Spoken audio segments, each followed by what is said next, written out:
வணக்கம். இன்றைக்கி நம்ம பார்க்க போகிறது பார்த்திங்கன்னா, இயற்கையின் உணவே மருந்து. நம்ம தெரிஞ்சவருடைய தோட்டத்தில் பார்த்திங்கன்னா, மூங்கில் குருது கேட்டு வாங்கியிருக்கோம்.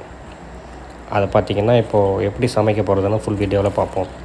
மூங்கில் குருதை ஃபஸ்ட்டு குருத்து மட்டும் உடச்சி எடுத்துக்கணும். அப்படி உடச்சி எடுத்த குருது நல்லா க்ளீன் பண்ணிக்கணும். அந்த தோலெல்லாம் உரித்து தண்ணிக்குள்ளே சுத்தமான தண்ணியில் பார்த்திங்கன்னா 2 நாள் ஊற வைக்கணும். 2 நாள் கழித்து பார்த்திங்கன்னா, பாசிப்பருப்பு 1 கப் எடுத்து நல்லா கழுவி அலசி வச்சுக்கலாம். கழுவி வச்ச பாசிப்பருப்பை கேஸ் ஆன் பண்ணி நல்லா வேக வச்சுக்கலாம்.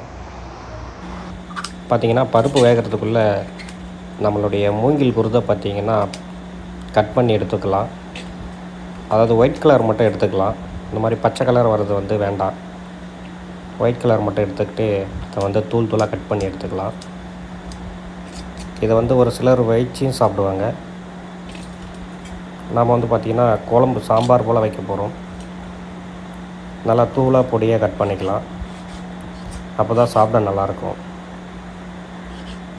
இது 2 நாள் ஊற வைக்கிறது சாஃப்டாகிடுவாங்களா. இதை ப்ரெக்னெண்ட்டாக இருக்குது லேடிஸ் எடுத்துக்க வேணாம். அவங்களுக்கு செரிமான பிரச்சனை ஏற்படும். ஆண் பெண் 2 பேருமே சாப்பிட்லாம். ப்ரெக்னென்ட் லேடிஸ் மட்டும் தேவையில்லை, சாப்பிட வேண்டாம்.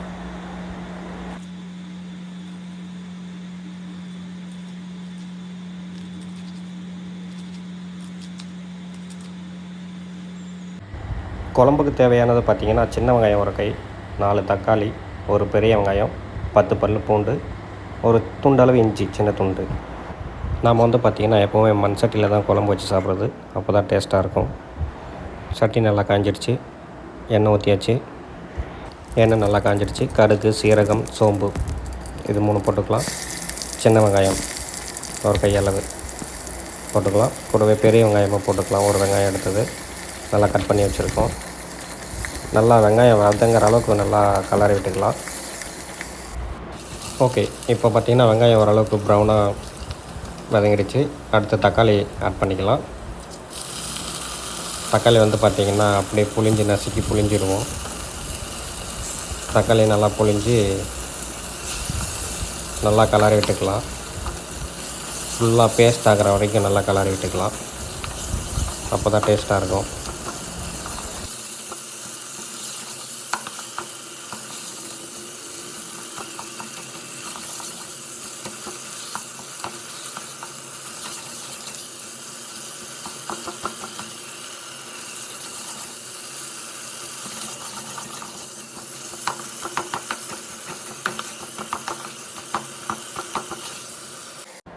தக்காளி பார்த்திங்கன்னா நல்லா வதங்கிடுச்சு.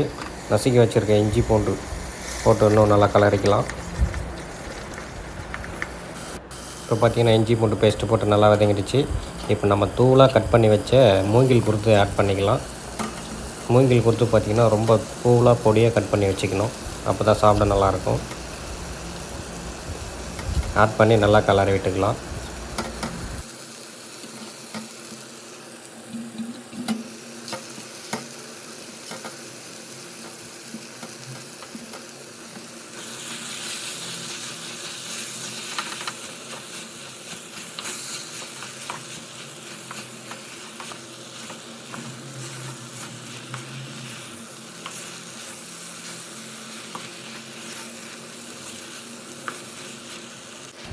கொஞ்சம் நேரம் நல்லா வதக்கியாச்சு.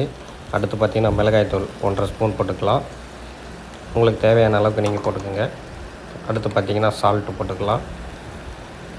இது பிங்க் சால்ட்டு, அதனால் கொஞ்சம் பிங்க் கலரில் இருக்குது. நீங்கள் எந்த சால்ட்டு வேணாலும் ஆட் பண்ணிக்கலாம்.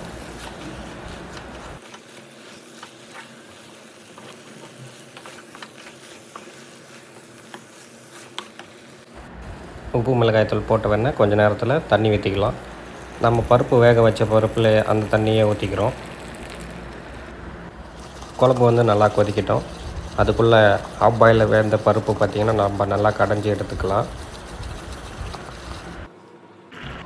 குழம்பு நல்லா கொதிக்குது. இப்போ கடைஞ்சி வச்ச பருப்பை ஆட் பண்ணிக்கலாம். வேக வச்சு கடைஞ்சி ஊற்றின பருப்பு ஊற்றி பார்த்திங்கன்னா 10 நிமிஷமாச்சு. ரொம்ப நல்லா கொதிக்குது. இன்னும் ஒரு 5 நிமிஷம் கொதிக்க வச்சுக்கலாம். நம்ம குழம்பு பார்த்திங்கன்னா நல்லா கொதிச்சிடுச்சு. அடுப்பு ஆஃப் பண்ணியாச்சு. இப்போது சாப்பாட்டில் போட்டுட்டு சாப்பிட்லாம். பேம்போ சாம்பார் ரெடி ஆகிடுச்சு.